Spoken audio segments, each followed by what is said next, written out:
Well, hello friends. Welcome to Refresh with Dawn Herring, where beginnings are celebrated. Yes, I'm Dawn Herring, artist, illustrator, aspiring musician and songwriter, and avid journal keeper. And for this video, I am going to show you some art supplies in my art studio and some decisions that I'm making about what to keep and what to take out.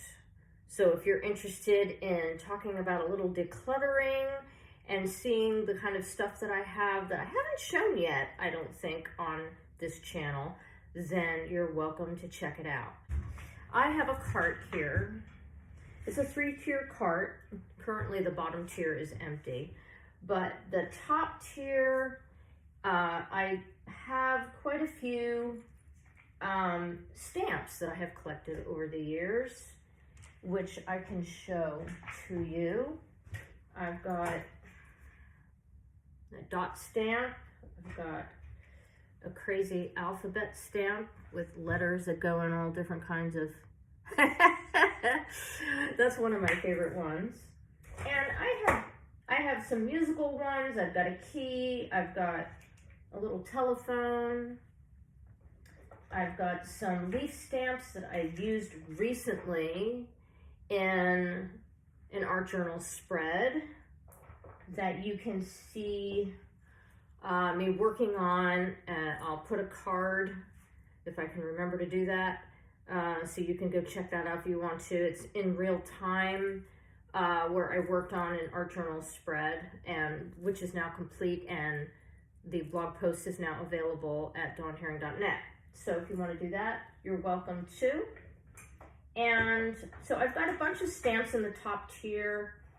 In this container, I have what they call finger cots, which I sometimes use when I'm using a lot of glue. Speaking of glue, I use golden matte medium for like lighter weight stuff, like paper. And although I don't use that for magazine paper, because then it sometimes leaks through, so you can see to the other side. And I also have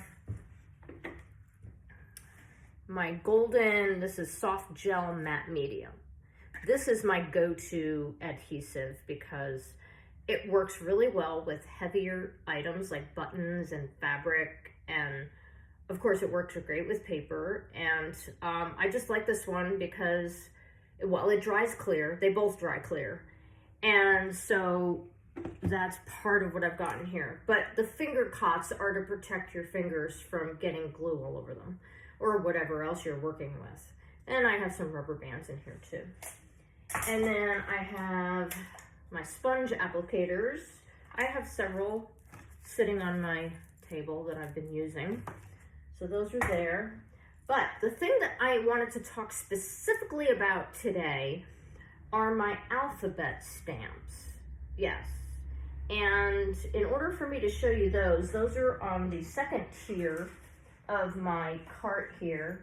I've got a bag of stamps that I really don't use hardly at all, but there's a lot of really good ones in here, and I suppose if I was thinking about it, I probably would pull 1 or 2 of them out.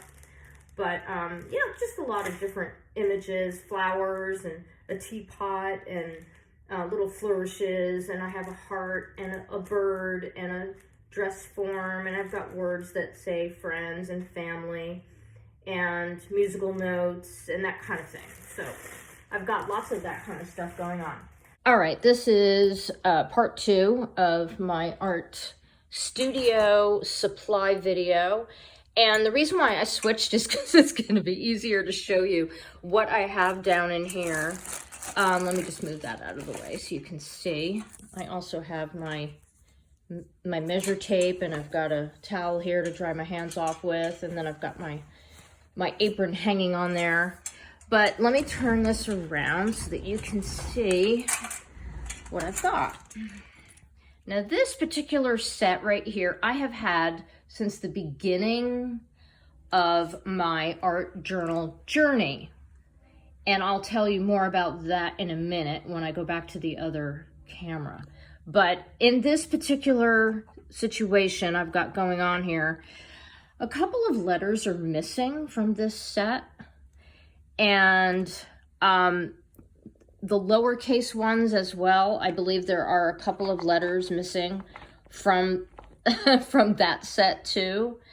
And of course, you need to have all your letters in order to be able to use them. So I have made a decision to remove these sets and basically donate them for anybody who needs an extra letter here and there, you know, and doesn't care about missing letters. I also have, now these blocks right here are just numbers 1 through 0. 1, 2, 3, 4, 5, 6, 7, 8, 9, 0. And then there's also these right here that are symbols. Those I'm going to keep, but the rest of them I'm going to take out. And then I have this one here, which I recently purchased last year in 2023. And they're a really good size, all uppercase. And then these are other sets that I have that are really tiny letters that I've had for quite a while. I've used them often. And then this one here as well, different kind of font, but it still works. So that is what I'm thinking about right now. So the reason why I wanted to show that to you is because sometimes we have to take a minute and think about the supplies that we have, and especially if we've had them for a long time. If something is missing or something is broken, or if we don't use it very often, sometimes it's a good idea to remove it and just either get something that works better for you. And so that's what I did. I decided to just get another set of smaller letters, and I actually used them in the most recent finished art journal spread, which you can see on my website. I published it in January of 2024. And today I am recording on the 23rd, which happens to be my older daughter's birthday. Happy birthday, Sarah. So anyway, I just wanted to show you some of the supplies that I have, and just talk about the decision-making process of determining when to let go of something. And, you know, because with alphabet stamps, you know, it might be nice to have extra letters here and there, but for me, I like to use a uniform font when I'm using alphabet stamps rather than doing like a large font and then a smaller font and then a large. I don't really like doing that.